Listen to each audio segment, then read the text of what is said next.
malaki po dito. Ayan.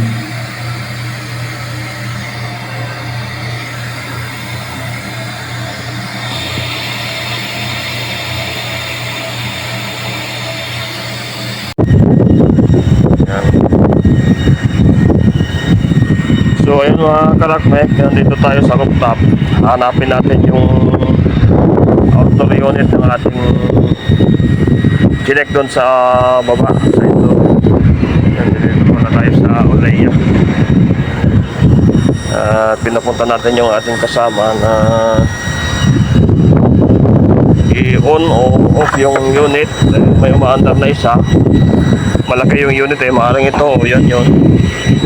Ito bagong off lang to. So ito yun. So ito yung unit.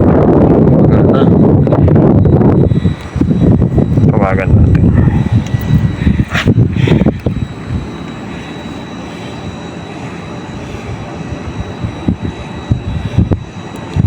Ang problema doon mga karakmek ay hindi gumagana yung fan motor doon sa indoor. Ito ay concealed unit na AC. Oh, yeah, off now. Okay, on on. Off. On na sir? On. Okay sir, on. Okay, I'm waiting here. Put 18 na, 18. Okay sir, 80 रखा. Okay.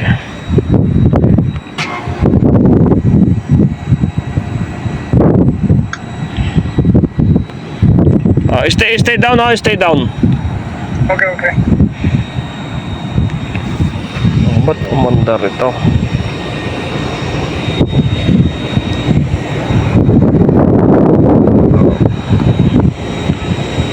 Okay, close. Try to close. Also close. Close So Okay. ito. Ginawa na ito nag-off. Ngayon ito naman. Wait 1 minute, but then on. Okay.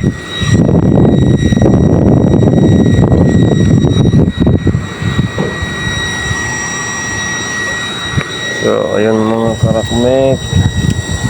Wala na yung nameplate niya, oh.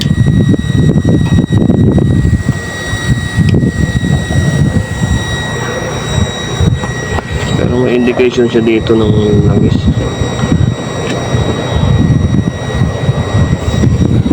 Check natin yung gauge niya. Ano kaya ang kanito? Ayun ito.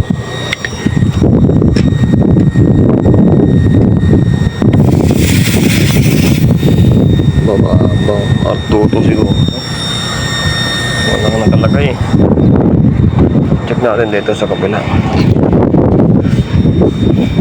Artuto. Katiran. Okay, on. Okay sir, on. Aywa.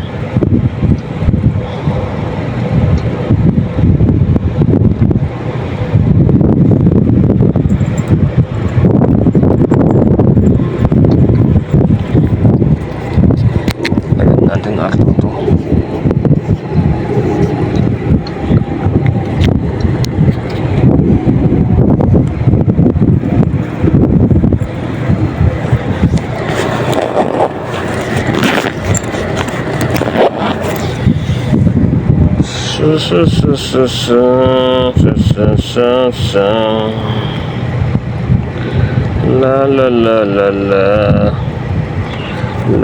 La.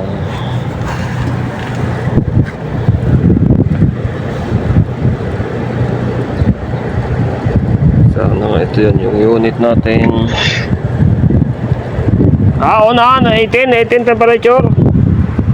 Temperature 80, बाद में कम 20 automatic. Put 18. 80 रखा also, बाद में Put 20 put 20 automatic is. automatic this one room temperature. Okay.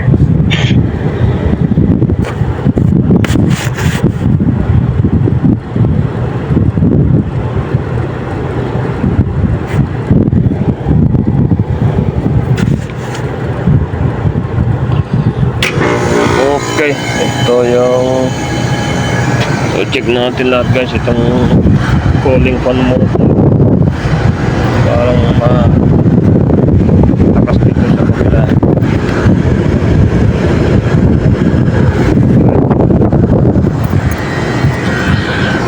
So mababa talaga oh. Nasa 20 lang lamig talaga to. So problema niya, mayroong problema doon sa indoor at saka freon, kaunti. May indication naman siya guys, malangis dito. May langis nga talaga dito matubig.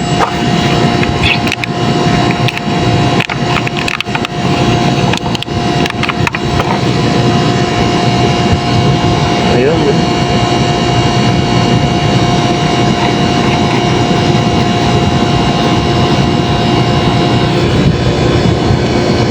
dahil ito ay nasa ground floor, medyo madami-dami yung kanyang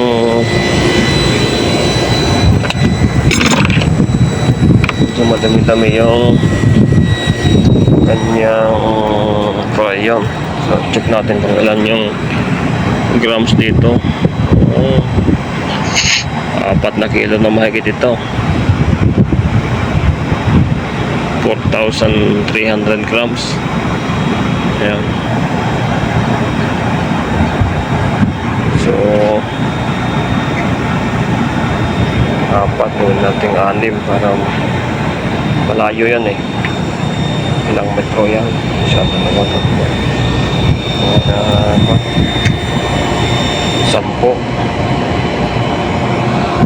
10 meters meron pa siyang 15. Now 18 coming sir, full low. Ha? 20 glass, 18 coming temperature. Welcome down. Ayun, now 18 full low. Okay.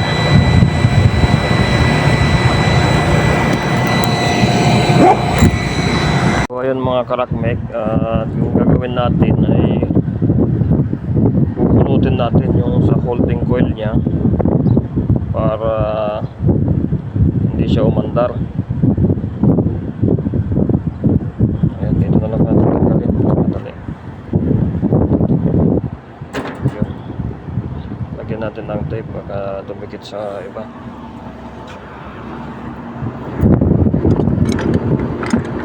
Wala tayong electrical tape.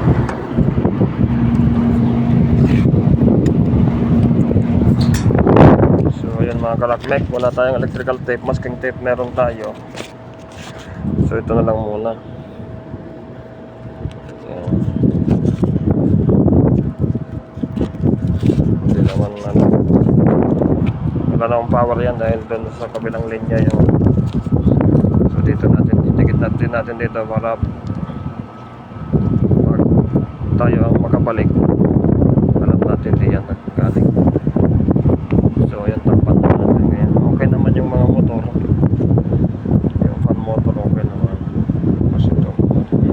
So naglo-low pressure dahil kulang yung kanyang pressure sa freon. Mga karakmek, umandar na yung kanyang cooling fan, yung dalawa.